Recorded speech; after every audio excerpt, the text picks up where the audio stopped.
राजदरबार हत्याकाण्ड जसमा हामी नेपालीले अत्यन्त माया गरेका राजा वीरेन्द्रलाई मात्र गुमाएनौँ, उनको पुरा वंश नै विनाश भयो र त्यसको केही वर्षहरूपछि नेपालबाट राज सस्ता नै गयो। के तपाईँलाई लाग्छ यसमा कुनै षड्यन्त्र थिएन? यो एक दुर्घटना मात्र थियो। यदि तपाईँ यसलाई कुनै साधारण मस्तिष्कको खेल अथवा एउटा दुर्घटना मात्र अथवा एक प्रेम कथाको दुःखद परिणाम मात्र मान्नुहुन्छ भने यो सबैभन्दा ठुलो भ्रम हुनेछ। अनि के तपाईँ ठान्नुहुन्छ दिपेन्द्र त्यति मूर्ख थिए कि भोलि के हुन्छ भन्नेसम्म नसोची सबैका अगाडि आफै भुटुटु गोली ठोकुन् अनि तिनै युवराज देवयानीसँग विवाह गरेर यो देशको राजा बनुन्? यस्तो कल्पना त कुनै 14औं शताब्दीतिरको साधारण गाउँले मानिसले पनि सोच्न सक्दैन। बीज नभई वृक्ष बन्दैन। यत्रो दरबार हत्याकाण्ड हुनुको पछाडि पनि एउटा बीज थियो र त्यो बीज के थियो अनि त्यही बीजको आधारमा यो हत्याकाण्ड कसरी रचियो? दरबार हत्याकाण्डका षड्यन्त्रका 3वटा चक्रव्यूह छन्। पहिलो योजनाकार दिपेन्द्रको मुखुण्डो धारण गरेर केवल राजा वीरेन्द्रलाई घाइते बनाउन चाहन्छ। यो योजनाकार तपाईँले चिनिसक्नुभयो। जुद्ध शमशेरका खलक भावी रानी पनि जुद्ध शमशेरकै खलकबाट चाहन्छन्। यहाँ दिपेन्द्रको मुखुण्डो लगाएर वीरेन्द्रलाई घाइते बनाउने भन्दा माथि कुनै थप योजना छैन। यो केवल जुद्ध शमशेरकै खलकबाट फेरि पनि रानी बनाउने योजना अनुसार भएको हो। यो पहिलो नम्बरको योजना हो। राजा घाइते हुन साथ विश्वका मिडियामा दिपेन्द्रले बाबुलाई गोली हानेर सत्ता हत्याउन विद्रोह गरे भनेर तुरुन्तै कुप्रचार गरेर मिडियामा मार्फत उनको राम्रो छवि पनि ध्वस्त पारिहाल्ने अनि यसो नगरेर दिपेन्द्रलाई रुचाएका जनताले उनको युवराजको पदवी खोसेर निराजनलाई युवराज बनाएमा नमान्ने सम्भावना प्रचुर थियो। अर्थात् षड्यन्त्रकारीको योजना छ दिपेन्द्रले बाबुको हत्या प्रयास गरे भनेर उनको युवराज पदवी खोज्ने र निराजनलाई राजा बनाउने। यति भएपछि केही हप्तामा नै घाइते राजा वीरेन्द्रले असमर्थताको आधारमा गद्दी त्याग गर्ने र निराजनलाई राजा बनाउने अनि कुनै जुद्ध शमशेरका खलकसँग निराजनको विवाह गराउने। यति गरेपछि भने राजा वीरेन्द्रलाई फोर्स गरेर दिपेन्द्रको युवराज पदवी खोज्न सजिलो पनि हुन्थ्यो। त्यसपछि अर्को षड्यन्त्रकारी सामेल छ जो यो योजनालाई सहयोग गर्ने बहानामा घुस्छ। ऊ चाहन्छ पहिलो योजनाकार सहित पुरा वीरेन्द्रको वंश विनाश गर्ने र आफ्नो वंशलाई राजा बनाउने र वीरेन्द्र र रानी ऐश्वर्यको सारा सम्पत्ति आफ्नो हात पार्ने। अनि यसको मुख्य योजनाकार चाहिँ हतियार कम्पनीको मानिसहरू छन्। अमेरिकन यस हतियार कम्पनी नेपालमा हतियार बेच्न चाहन्छ। धेरै पटक प्रयास पनि गरिसकेको छ, तर राजा वीरेन्द्रले रोकेका छन्। वीरेन्द्र नेपालमै हतियार उत्पादन गर्न चाहन्छन्। यो दोस्रो षड्यन्त्रका लागि अरबौं रुपियाँको भयानक योजना बन्छ। यो दोस्रो योजनाकारको योजना सफल भएपछि बन्ने राजाले नेपालमा चाहिने जति पनि हतियार छन् यस दोस्रो षड्यन्त्रकारीको निर्देशनमा खरिद गर्नुपर्ने योजना बन्छ। साथै वीरेन्द्रको वंश विनाशपछि उनीहरूको सम्पत्तिबाट यो सारा षड्यन्त्रको खर्च उठाउने, खर्च जुटाइने र पैसा पनि भागबण्डा लाउने। त्यसपछि छ तेस्रो छिमेकी षड्यन्त्रकारी जसको योजना छ नेपालबाटै राजतन्त्रको नामोनिशान मेटाउने। यसका लागि उसका आफ्नै खालका स्वार्थहरू रहेका छन्। उसको योजना छ नेपालमा जति सक्दो बढी अस्थिरता सिर्जना गर्ने र नेपाल र चीनको सम्बन्ध भत्काएर नेपालको सैनिक क्षमताको विकास हुन नदिने। राजनैतिक दललाई प्रयोग गरेर यस्ता सन्धिहरू गर्ने जसको कारण नेपालको हालत भुटानको भन्दा पनि खराब हुने स्थिति हुन्छ। त्यसपछि नेपालका नदीनाला दोहन गर्ने, नेपाललाई एउटा अपाङ्ग कन्ट्री बनाएर विश्व रङ्गमञ्चमा ठुल्लाई बनिरहने। स्पष्ट भन्नुपर्दा नेपालको सार्वभौम सत्ता खतम गर्ने। यी 3 षड्यन्त्रकारीको योजनामा यी तिनै षड्यन्त्रकारीहरूको इन्ट्रेस्ट घुसेको छ, आफ्नै चाख घुसेको छ। अर्थात् तेस्रो षड्यन्त्रकारी यी तिनै समूहका लागि बडो योजनाबद्ध रूपमा काम गर्छ। तिनै समूहलाई के भ्रम हुन्छ भने योजना म आफै बनाइरहेको छु। पहिलो योजनाकारलाई थाहा पत्तो हुन्न वीरेन्द्रलाई घाइते बनाएपछि के हुन्छ र दोस्रो योजनाकारलाई पनि थाहा छैन वीरेन्द्रको वंश विनाशपछि के हुने हो। सबै कुरा अर्थात् सबै परिदृश्यको जानकार तेस्रो षड्यन्त्रकारी मात्र छ र खेल उसको योजना अनुसार चल्छ। तर पहिलो र दोस्रोलाई पनि लाग्छ योजना मै बनाइरहेको छु, खेल म आफै खेलिरहेको छु। मान्छेहरूलाई के भ्रम पारिएको छ भने यो हत्याकाण्ड दिपेन्द्रले नै गरेका हुन्। आफूले मन पराएकी केटी विवाह गर्न नपाएर, तर देवयानीसँगै विवाह गर्न नपाएरै उनले छानी छानी आफ्नो वंशको विनाश गरे भन्नु फिजुलका तर्क मात्र हुन्, जुन माथि उल्लेख भइसकेको छ। यदि युवराज दिपेन्द्रलाई देवयानीसँग विवाह गर्नकै लागि हुन्थ्यो भने उनले एकजना वीरेन्द्रको हत्या गरेर आफू राजा बनेपछि आरामसँग उनीसँग विवाह गर्न सक्थे र उनले वीरेन्द्रको हत्या गर्नका लागि यस्तो पार्टी नै कुर्नुपर्ने आवश्यकता पनि थिएन र अर्को उनी आफू सिधै नदेखिएर योजनाबद्ध रूपमा कोही शार्प सुटरलाई हायर गरेर पनि हत्या गराउन सक्थे। यस्तो काम जुन दिपेन्द्रले आफै गएर बन्दुक हाने भन्ने छ, यो मूर्खहरूले पनि नगर्ने योजना हो। अर्को कुरा, दिपेन्द्रले आफ्नो पिता राजा वीरेन्द्रलाई गोली हान्ने मार्ने भन्ने कुरा एकदमै नचाहिँदो र कपोकल्पित मात्र हो। दिपेन्द्र सरकार राजाका सच्चा भक्त थिए। उनी आफ्ना बुबा राजा वीरेन्द्रलाई आफ्नो आदर्श मान्थे र बुबाको एक वचनमा उनी त्यस्ता 1000 देवयानी त्याग्न पनि तयार हुन्थे। तर उनले आफ्नो बुबालाई गोली हानेको कुरा दुनियाँलाई बताइयो, जबकि यो विवाहको विषयमा दिपेन्द्रको आफ्नो बुबा राजा वीरेन्द्रसँग कहिल्यै चर्चा समेत भएको थिएन। राणाभाट अध्यक्ष रहेको उच्च स्तरीय समितिलाई दिएको पारसको बयान पढियो भने पनि यही कुरा थाहा लाग्छ। समितिको बयानमा एक ठाउँ पारसले यसो भनेका छन्, कुरा गर्दाखेरि के हो भने होइन, यही विवाहको कुरा भइराखेको छ। मेरो मुमासँग पनि कुरा गरेँ, आफू मुमासँग पनि कुरा गरेँ, दुवैले हुँदैन भन्नुभयो। अब आइतबार बुबासँग कुरा गर्छु, हुकुम भयो।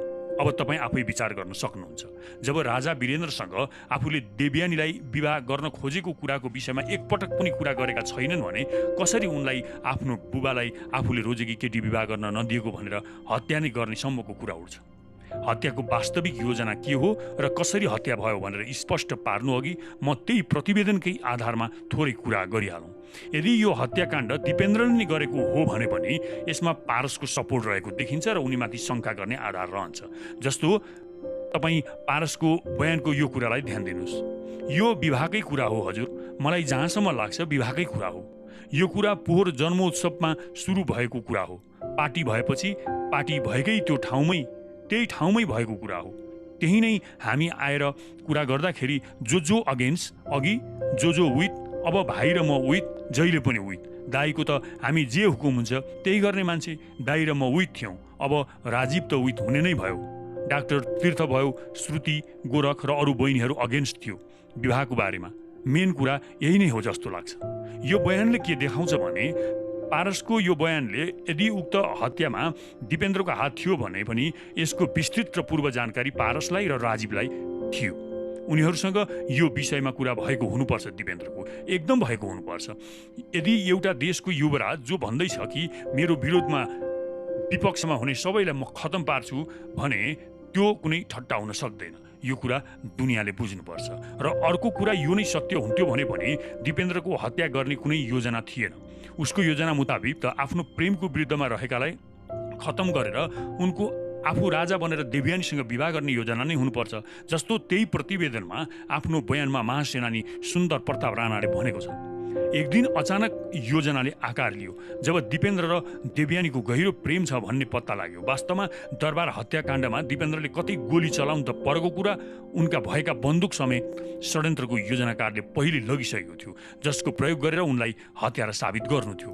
सबैलाई के थाहा थियो भने दिपेन्द्र अलिकता जिद्दी छन्, जसले गर्दा उनी देवयानीसँग विवाह गर्नका लागि दरबारमा जिद्दी गर्नेछन्। उता रानी ऐश्वर्या र मुमा बडा महारानी जुद्ध शमशेरको सन्तान बाहेक अरू कसैलाई रानी बनाउने कल्पना गर्न पनि मन पराउँदैन थिए। अब कस्तो भयो भने यो कुराले दरबारमा एक किसिमको तनाव सिर्जना गर्ने निश्चित भयो र यही तनाव र खिचातानीलाई प्रयोग गर्ने निश्चित गरियो यता षड्यन्त्रकारीहरूबाट। र त्यसै दिन अर्को के कुरा निश्चित भयो भने अब सबैको हत्या दिपेन्द्रबाट नै गराउने। के त्यसो भए दिपेन्द्रले नै योजनाकारको योजना अनुसार सबैको हत्या गरेका हुन् त? प्रश्न उठ्छ। पहिलाको योजना अनुसार दिपेन्द्रलाई देवयानीको प्रेममा अझ प्रेरित गर्ने, आफूले प्रेम गरेकी केटीलाई अर्थात् देवयानी सर्वगुण सम्पन्न भएकीले उनी नै रानी बन्न योग्य छिन्, अरूसँग दिपेन्द्र सरकारले विवाहको कल्पना पनि गर्नु हुँदैन भनेर देवयानीसँग विवाह गर्नका लागि दरबारमा आमा ऐश्वर्या र हजुरआमासँग अड्डी लिन लगाउने र लगाइराख्ने। उता दरबारमा रानी र मुमा बडा महारानीलाई चाहिँ कुनै पनि हालतमा त्यो देवयानीलाई भित्राउनु ठिक हुँदैन भनेर उक्साउने, चन्द्र शमशेरको खलकलाई दरबारमा भित्राउनु हुँदैन भनेर उनीहरूलाई उक्साइरहने र तिनका कमी कमजोरीहरू देखाइरहने। भयो पनि त्यस्तै आमा छोरा बीच एकदमै अविश्वास खडा हुन थाल्यो र हुँदै गयो। दरबार हत्याकाण्डको बीच चाहिँ देवयानी र दिपेन्द्रको प्रेम नै थियो र यो लडाईँ भनेको राजा वीरेन्द्र र दिपेन्द्रको भन्दा चन्द्र शमशेर र जुद्ध शमशेरका खलकको थियो। बाहिरबाट हेर्दा हामीलाई लाग्थ्यो शाहराजाहरू नेपालमा शासन गरिरहेका छन् र राणाहरू 7 सालमै खेदिए, तर हामीले सोचे जस्तो सजिलो थिएन दरबार। अहिले पनि राजदरबार रानी मार्फत जुद्ध शमशेरकै अप्रत्यक्ष शासन थियो।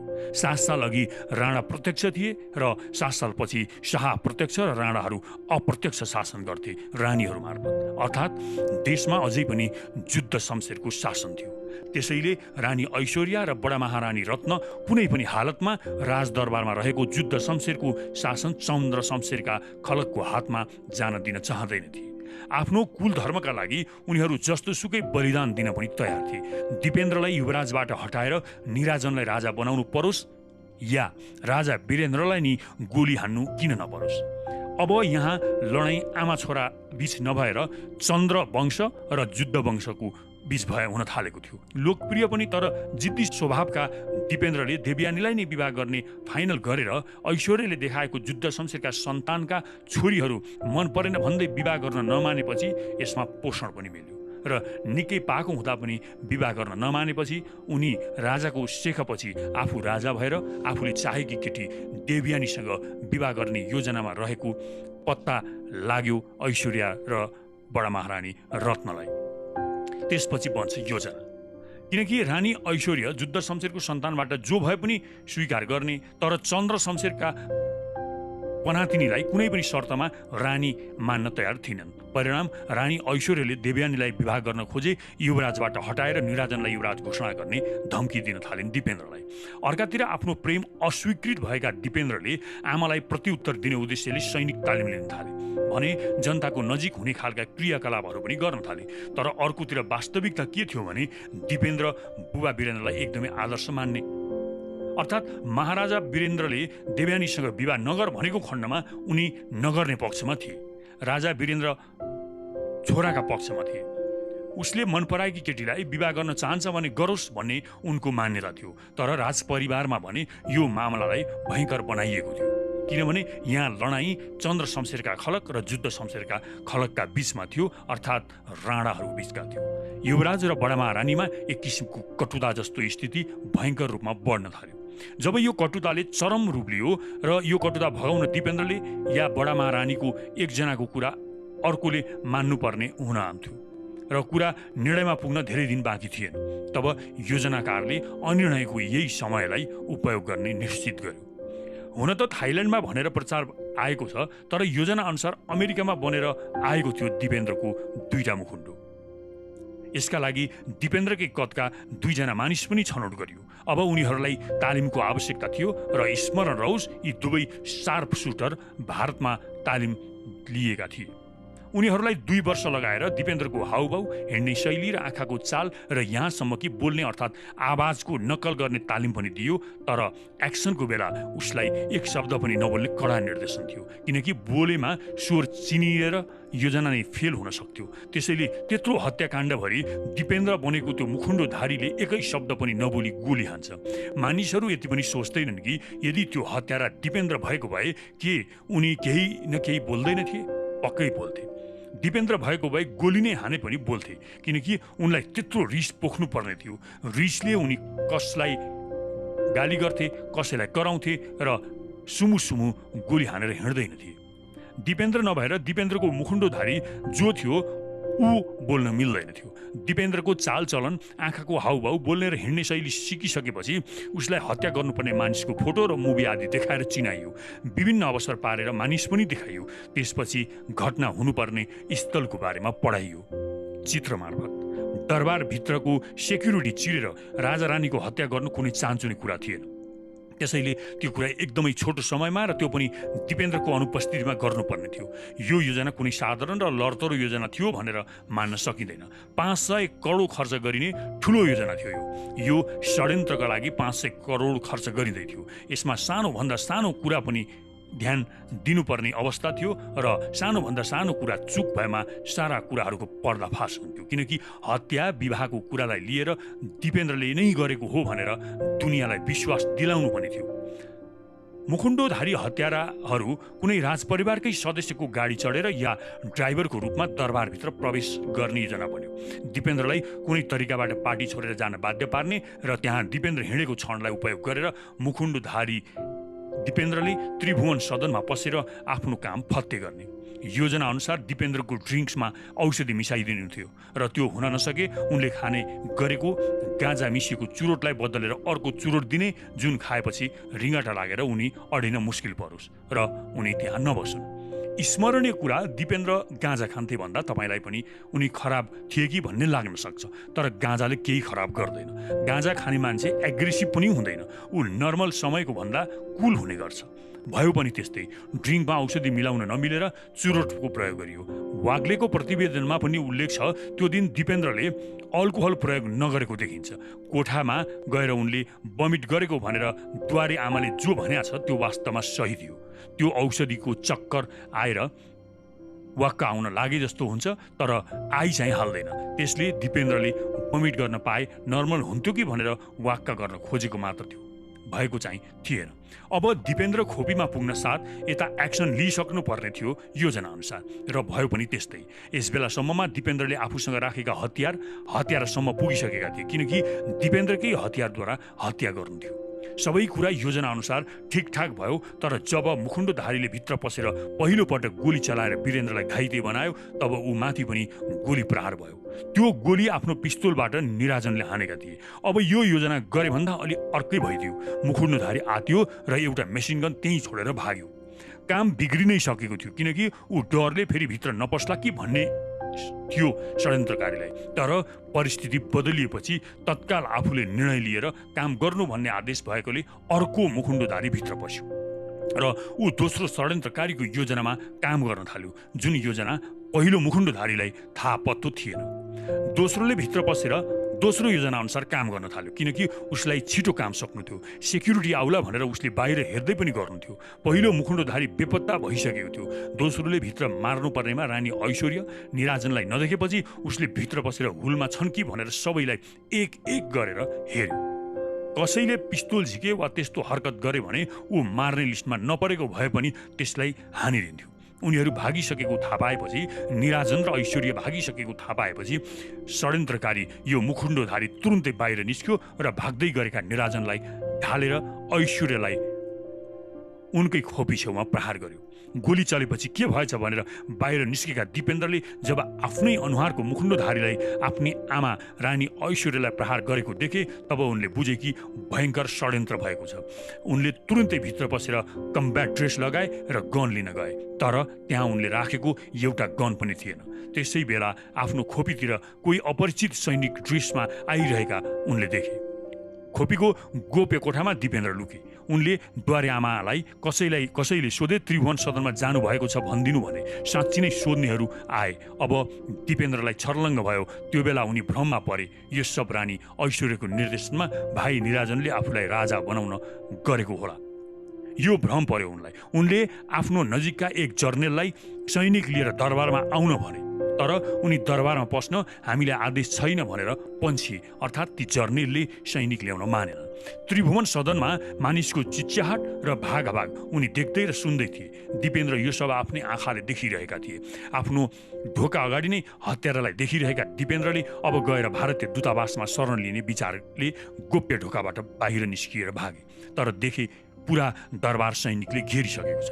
आफ्नो काम सकेर मुखुन्डोधारी हत्याराले आफ्नो मुखुन्डो उतारिसकेको थियो यस बेलासम्ममा। अब मैदानमा केवल सक्कली दिपेन्द्र मात्र बाँकी थिए। जब दिपेन्द्र भागिसकेको बुझ्यो, तब उनको खोजी हुन थाल्यो। षड्यन्त्रकारीलाई कुनै पनि हालतमा दिपेन्द्रलाई समाउनु थियो। यता दिपेन्द्रलाई जसरी पनि नियन्त्रणमा लिनु भन्ने आदेश भएकाले दिपेन्द्र बाँच्ने सम्भावना नै थिएन। दोस्रो षड्यन्त्रकारीले अब दिपेन्द्रलाई मार्नु थियो। दिपेन्द्रले दरबारमा भएको षड्यन्त्रको छनक पाइसकेकाले उनी भागिसकेका थिए। भारतीय दूतावासमा शरण लिन गाडी चढेर दरबारको गेटमा नै पुगिसकेका थिए। उनलाई त्यो बेला उनको उही मिल्ने जर्नेलले फोन गरेर सम्झायो यो षड्यन्त्रमा भारतीय गुप्तचर संस्था रौको पनि हात भएकाले सरकार भारतीय दूतावासमा नगएर चाइनिज या बेलायती दूतावासमा गइबक्स्योस्। तर ती जर्नेलको कुरा दिपेन्द्रले मानेन। उनी भारतीय दूतावासमा शरण लिने कुरालाई जायज ठहर्याएर त्यतातिर लागे, जुन उनको महाभूल साबित भयो। उनको खोजीमा आकाशमा हेलिकप्टर र तल सयौं सैनिक परिचालन गरिएको थियो। दिपेन्द्रले भारतीय दूतावासमा फोनबाट दरबारको स्थितिको अवगत गराउँदै शरण मागे, तर भारतीय दूतावासले यो इन्कार गर्यो। एकैछिनमा उनलाई समातियो र पोखरीको छेउमा ल्याएर देब्रे कञ्चरमा गोली ठोक्यो। तर त्यत्रो सेनाले यो सब थाहा पाउनै सकेन। अर्कोतिर डर थियो। उनले भारतीय राजदूतावासमा फोन गरेर सबै कुरा बताइसके कि भन्ने, पत्र पत्रिकामा आफ्नो योजनाभन्दा विपरीत किसिमले समाचार जाला कि भनेर योजना अनुसार तुरन्त भारतीय दूतावासमा फोन गरेर दिपेन्द्रले परिवारका सबैको हत्या गरेको समाचार सम्प्रेषण गर्न भनियो दोस्रो षड्यन्त्रकारीद्वारा। र भारतीय दूतावासले यो न्युजलाई मिडियामा पुर्यायो। अनि के थियो, संसारको मिडियाले दिपेन्द्रले नै हत्या गरेको भनेर लेखे र बोले। पहिलो काम सकियो। त्यसपछि दोस्रो काम देखिएका र भेटिएका सबै प्रमाणहरू लुकाउनु थियो। त्यो पनि केही क्षणमा नै पुरा भयो। कोही बाँचिहाल्ला कि भन्ने कुरालाई ध्यानमा राखेर नजिकैको टिचिङ अस्पतालमा उपचार गर्न लग्नुको सट्टा सैनिक अस्पतालमा पुर्याइयो। योजना अनुसार नै भयो। मारिनुपर्ने कोही पनि बाँच्ने, बोलिरहेको पनि त्यति टाढा नपुगेजेलसम्म अत्यधिक रक्तस्राव भएर मरे। यसपछि के भयो त भन्दा सबै डराएका थिए। राज परिवारमा विरुद्धमा बोल्न सक्ने मानिस त कोही बाँकी नै थिएन। बचेकाहरूमा धेरैलाई त यो सब दिपेन्द्रले नै गरेको होला भन्ने लाग्नु स्वाभाविक पनि थियो, किनभने धेरैले मुखुण्डोधारीलाई दिपेन्द्र नै हो भन्ने मानेका थिए। किनकि डराएका उनीहरूले सक्कली दिपेन्द्र कि मुखुण्डोधारी चिन्ने पुरै थिए। उनीहरूलाई त मुखुण्डोधारी नै सक्कली दिपेन्द्र लाग्यो। बाँकी जति पनि त्यहाँका कर्मचारी थिए, केही सैनिक पनि थिए जसले गडबड भएको देखेका र बुझेका थिए।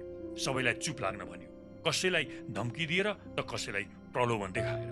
तत्कालीन रानी ऐश्वर्यको विदेशी बैंकको रुपियाँ अहिले कसको नाममा गएको छ त प्रश्न उठ्छ र यसैबाट हत्याको षड्यन्त्रको योजनाकारको पर्दाफास पनि हुन्छ। रानी ऐश्वर्यले खाता खोल्दा आफ्नो शेषपछि खाने भनेर वारिसमा जसको नाम लेखेकी थिइन्, ती बाहेकलाई बैंकले वारिस नमान्दो रहेछ। सारा रुपियाँ बैंकले फ्रिज गरिदियो र त्यो रुपियाँ अरू कसैको नाममा नामसारी गर्नका लागि सरकारको स्वीकृति पत्र चाहिने भयो। अर्थात् बैंकले नेपालको सरकारको निर्देशन बिना त्यो रुपियाँ नचलाउने भयो। सरकारले निर्णय नदिएसम्म त्यसमा नेपालको सरकारको अधिकार रहने भयो। राजाको सम्पत्तिमा राजाको स्वतः अधिकार हुने दावा पेश भयो। अर्थात् यो सम्पत्ति ज्ञानेन्द्रको नाममा, राजा ज्ञानेन्द्रको नाममा आउनुपर्ने दाबी पेश गरियो। अब त्यो स्वीकृति पार्टीको सरकारबाट लिन कठिन भयो। ज्ञानेन्द्र सरकारलाई फेरि पार्टीमा सरकारबाट काम गराउँदा बैंकको रकमको बारेमा गोप्यता पनि खुल्ने डर भयो, जसले गर्दा ज्ञानेन्द्र सरकारलाई तत्कालीन सरकार भङ्ग गरेर आफ्नो इच्छा अनुसार नयाँ सरकारको आवश्यकता भयो। यसै कारणले शेरबहादुरको सरकार अपदस्थ गर्नुपर्ने भयो। अयोग्य भनेर शेरबहादुरलाई अपदस्थ गरियो। शेरबहादुरको सरकार ढलेपछि लोकेन्द्र बहादुर चन्दको नेतृत्वमा अर्को सरकार त बन्यो, तर बैंकमा कसैले रुपियाँमा आफ्नो पनि दावा प्रस्तुत गरिदिए। अब बैंकलाई शङ्का भयो, त्यसैले उसले रुपियाँ नामसारी गर्नका लागि अर्को शर्त राखिदियो। वारिस म नै हुँ भनेर संसदको 2/3 बहुमतबाट पास गरेर पत्र ल्याउनु पर्ने। यसपछि प्रत्यक्ष शासन गर्न राजा बाध्य भए, नत्र ज्ञानेन्द्र त्यति मूर्ख मानिस छैनन् कि केही वर्ष पनि टिक्न सक्दैन भनेर जान्दा जान्दै तानाशाही व्यवस्था चलाउन्। नाटकीय चुनाव गरेर आफूले इच्छाएको मानिसको संसद बनाउनलाई अब एउटा चुनावको आवश्यकता भयो। ज्ञानेन्द्र सरकारलाई रानी ऐश्वर्यको बैंकको रकम आफ्नो नाममा सार्नका लागि एउटा संसद चाहिएकोले चुनाव गराउनु पर्ने बाध्यता परेको थियो र त्यो चुनाव पनि दलहरूलाई बाहिर राखेर नै गराउनु जरुरी थियो, किनकि दलहरू सहभागी भएमा त उनीहरूको मानिस संसदमा पुग्ने सम्भावना थिएन। दरबार हत्याकाण्डको पहिलो योजनाकार रानी ऐश्वर्य हुन् भन्दा जो कोहीलाई पनि रिस उठ्न सक्छ र पत्याउन पनि कठिन हुन्छ। तर यसको बीज उनकै दिमागको उपज हो। युद्ध शमशेरको सन्तानलाई नै रानी बनाउन चाहनुको परिणाम भएको यो नरसंहार। तर उनी केवल राजा वीरेन्द्रलाई दिपेन्द्रको मुखुन्डोधारीबाट केवल गोली चलाउन या सामान्य घाइतेसम्म मात्र बनाउन चाहन्थिन्। यसको उद्देश्य थियो दिपेन्द्र अधिराज कुमारको पदवी खोज्ने र उनलाई उत्तराधिकारी हुनबाट वञ्चित गर्ने।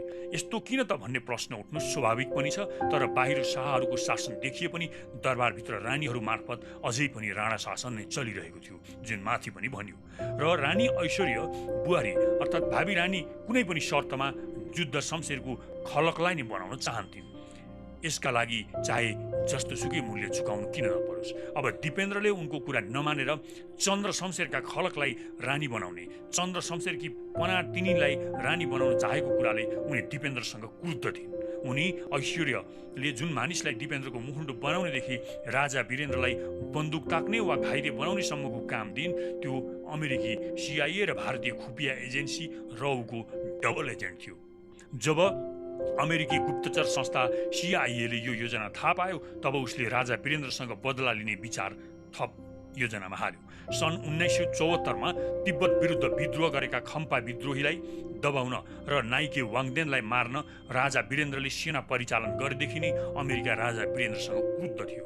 यसको बदला लिन अमेरिकी गुप्तचर संस्था CIA ले यसै योजनामा घुसेर घाइते मात्र होइन, वीरेन्द्रलाई सिद्ध्याउने नै योजना बनायो। उता भारतको गुप्तचर संस्था रौले भने अझै खतरनाक योजना बनायो। उसको योजना अनुसार पुरा शाह वंशको नै नरसंहार गर्ने र भविष्यमा यही बेबी किङ मार्फत सिक्किमलाई भारतमा विलय गरे जसरी नेपाल पनि खाने। भारत वीरेन्द्रले नेपाललाई शान्ति क्षेत्रको प्रस्ताव गर्दै विश्वभरि हिँडेको कुरादेखि नै मन पराइरहेको थिएन। उसले यही प्रस्तावको डरले वीरेन्द्रलाई रोक्न 2046 सालमा सबै दललाई मिलाएर जनआन्दोलन गर्न लागेको थियो। यसमा ऊ सफल भयो। शान्ति क्षेत्रको प्रस्ताव प्रजातन्त्र आएपछि हरायो, तर राजा वीरेन्द्र चुप लागेर बसेका भने थिएनन्। चीनसँग सम्बन्ध बढाएका त थिए नै, साथै इजरायलसँग मिलेर नेपालमा हतियार उत्पादन गर्ने योजना बनाएका थिए राजा वीरेन्द्रले। शान्ति क्षेत्रभन्दा अझ खतरनाक योजना हुन लागेको थाहा पाएपछि भारत अझ झस्क्यो। अब उसले यो योजना सिद्ध्याउने एउटै उपाय देख्यो, राजतन्त्रको सर्वनाश।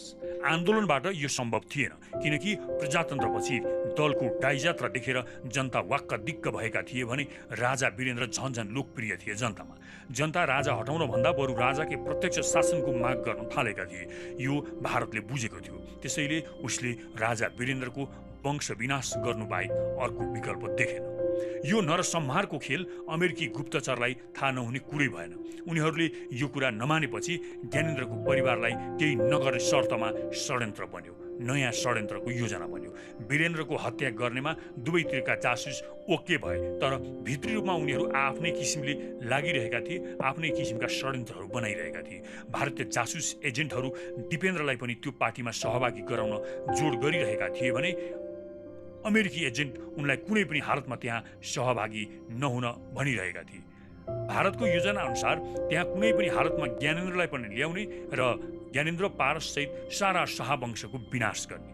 ज्ञानेन्द्रलाई पनि त्यस भोजमा सहभागी गराउने धेरै प्रयास भयो, तर सम्भव भएन, किनकि षड्यन्त्रको गन्ध पाइसकेका थिए, त्यसैले उनी आएनन्। यसरी सबैलाई सहभागी गराउन सम्भव नभएपछि हत्याकाण्डको मिति तोकियो।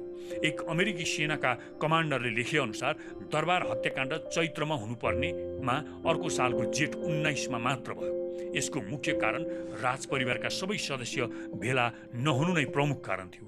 यो कुरा पोखरामा राजा वीरेन्द्रको कपाल काट्ने बलदुल ठाकुर, जो भारतीय गुप्तचर एजेन्सी रौको एजेन्ट थिए, उनले पनि राजा वीरेन्द्र 54 वर्षमा मर्नुपर्ने, कसरी 55 वर्षसम्म बाँचे भन्नु दरबार हत्याकाण्ड चैत्रमै भइसक्नु पर्ने प्रमाण हो। वास्तवमा वीरेन्द्रको हत्या अमेरिकी गुप्तचरले किन गर्नु पर्यो? पहिलो कुरा, अमेरिकी हतियार कम्पनीहरू वीरेन्द्रलाई अमेरिकी अटोमेटिक गन किन्नका लागि लबिङ गरिरहेका थिए, तर राजा वीरेन्द्र ती हतियार लिनुभन्दा एक इजरायली हतियार कम्पनीसँग मिलेर नेपालमै शाही सेनालाई पुग्ने हतियार उत्पादन गर्न चाहन्थे। साथै विदेशसँग राम्रो सम्बन्ध बनाएका राजा भएकाले भारतले शान्ति क्षेत्रको प्रस्ताव अस्वीकार गरेको र प्रजातन्त्र आएपछि राजाको यस एजेन्डालाई दलहरूले वास्ता नगरेकाले अब वीरेन्द्र नयाँ तरिकाले सोच्न थालेका थिए। उनी यसरी नेपालमा बनाएको हतियार बिक्री पनि गर्न चाहन्थे।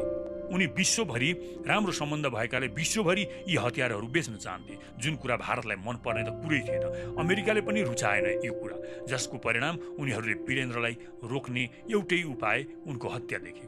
उनको मात्र होइन, राजपरिवारकै सफाई गरेर दलबाट काम गराउन चाहन्थे दलालहरू, किनकि यी राजा वीरेन्द्र र राजपरिवारले देशलाई धोका दिएर कुनै सम्झौता गर्लान् भन्ने विश्वास षड्यन्त्रकारीलाई थिएन र राजपरिवार भइन्जेल नेपाललाई झुकाउन सकिन्छ भन्ने पनि उनीहरूलाई विश्वास थिएन। खान सकिन्छ नेपाललाई भन्ने विश्वास थिएन। नेपालको सार्वभौम सत्ता छिन्न सकिन्छ भन्ने षड्यन्त्रकारीलाई विश्वास थिएन। तर परिवारका सबै सदस्य भेला नभएका कारणले मात्र यो सडेर जेठसम्म पुग्यो। दरबार हत्याकाण्ड जस्तो भयानक रक्तपात कोही युवराजको विवाह गर्न नपाएको सनको उपज हो भनेर नेपाली जनतालाई मूर्ख बनाउने जुन प्रयास गरिएको छ, त्यो सबै प्रपञ्च सिवाय केही होइन। भित्री उद्देश्य नेपालको सार्वभौम सत्ता नै सिद्ध्याउने नै रहेको छ र भविष्यमा फेरि यस्ता डरलाग्दा अन्य खाली षड्यन्त्रहरू नरचिएलान् भन्ने पनि कुनै ग्यारेन्टी छैन। तेस्रो षड्यन्त्रकारीको योजना सफल भएको छ। उसले नेपालबाट राजतन्त्र नै फालिसकेको छ। अब नेपालको सार्वभौम सत्ता सिद्ध्याउने खेल पनि सुरु भइसकेको छ। चीन र अमेरिकाले यो नचाहेकाले मात्र यस योजनाले मूर्त रूप पाउन नसकेको हो। त्यसैले झट्टै केही प्रतिक्रिया दिइहाल्नुभन्दा यो भिडियो एकपटक फेरि हेरेर गहिरो सोच विचार गर्नुहुन अनुरोध छ। धन्यवाद।